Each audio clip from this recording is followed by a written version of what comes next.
Thank you. Representative Donna Oberlander. Thank you, Chairman. Good afternoon, Secretary. I represent Clarion, part of Armstrong, and hopefully soon part of Forest County. And I really appreciate your new mantra of problem solvers instead of impediments. Over the past 6 years, I have heard from not only local government, manufacturers, housing industry, conventional well drillers, that DEP is the biggest impediment to job creation in Pennsylvania. Can you tell us what that means in you want to be a problem solver, not an impediment, and how that will help in job creation for Pennsylvania? Yeah, well, so one of the things we heard too, when the administration changed, and so you move through into a new administration, you hear folks, everybody wants to tell you what the problems are, what the challenges are of each agency, and certainly DEP, one of the things we heard at DEP was that there's no consistency. So from region to region, things are being done differently. Then you also hear from folks that say you're unwilling to budge on anything. You do it always this way. You're unwilling to listen to creative ideas. Sometimes it puts us in sort of a predicament, right? So we want to be creative. We want to have folks in our regional offices recognizing that every region of the state has its own environmental challenges that are really distinct to each region. There's overlap in some, but it's really quite interesting in many respects. We want to make sure our regional directors and the staff in those regions work with, whether it's permit applicants, whether it's folks on compliance, want to work with people to be creative to solve their challenges, their problems, to get to folks that need to be in compliance, make sure they're in compliance, but we want to work with them to get them there.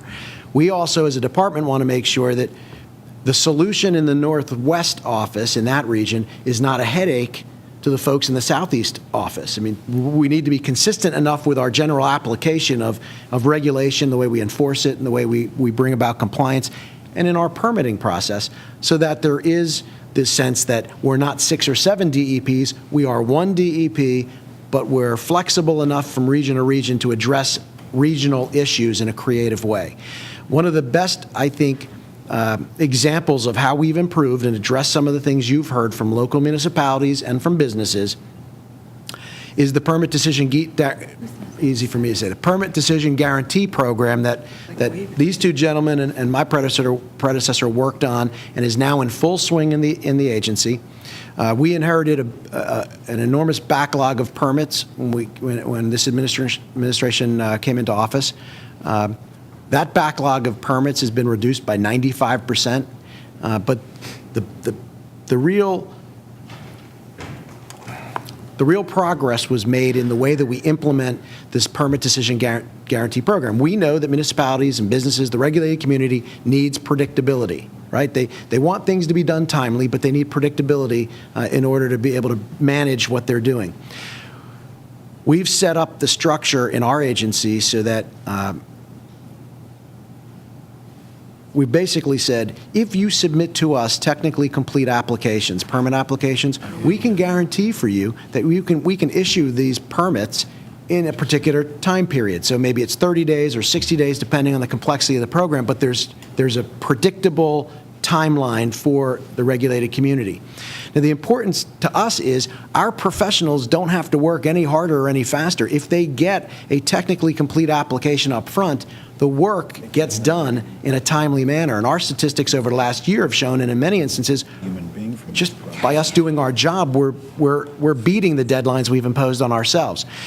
Part of that is also what we call our pre-application consultation meeting with the applicant. So we bring them in, we let them know what our expectations are. That has been the source. From a local government perspective, I can tell you the source of a lot of problems results is usually the application itself. The folks, when they're filling out the application, we're not always sure what to include or if we're including the right information, and that slows down the process. So by meeting before the application is submitted, we iron out all that information.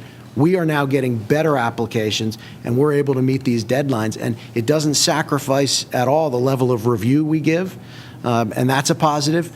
But at this point, the complaint that we heard for a long time about the backlog of permits, we're not here. I hope you're not hearing it any more than it's current. We're not hearing it now from industry, or from the municipality. So that's a good sign for us. We think the program works. It's just, we're getting good product up front. We've got terrific professionals in the department that get good product out the door. And together, I think we're accomplishing everyone's goals. I think it really is a win-win. Thank you. I do represent a large number of conventional well drillers, and I appreciate your willingness to talk with them and with us about the changes to Chapter 78 that have really put them in a bad position. I want to go back to, you had mentioned 2,200 permits issued last year, I believe. 200 of those were unconventional and 2,000 were conventional. Am I correct in those numbers? I think Jeff mentioned those numbers. Okay. You want to correct them, Jeff, to make sure? Yes, thank you. The assumption for the unconventional horizontal number of permits is 2,200. That's what we're basing, that's the number of permits that we anticipate moving forward at a rate of $5,000 per permit. Okay. Is that an increase or a decrease over 2 years ago when we actually added a significant number of inspectors to deal with the permitting issues for specifically well drilling? That number is an assumption moving forward as a basis for budgeting. Hopefully, it will be more than that. But I'm trying to when we put together our budgets, we try to be conservative. The number of 2,200 permits is a lower number than we had in prior years. Now, the reality is the number of permit applications is down a little bit from 2 years ago. And but depending on the price of natural gas, that could turn right around. My concern is that you want to hire 36 more inspectors, and quite honestly, I'm not nearly as excited as you are, Secretary or Representative Dean, about adding more inspectors when the majority of those are conventional well drillers who have been doing this for a very long time without problem. I appreciate that, and not all 36 are going to be inspectors. I mean, we need this program to be properly built needs not only the boots on the ground, but we need a proper management structure in the field to supervise. You may have noted we issued, I don't recall if we did a press release. We recently created a position in the Oil and Gas Deputate, Executive Director of Field and of Oil and Gas Field Operations.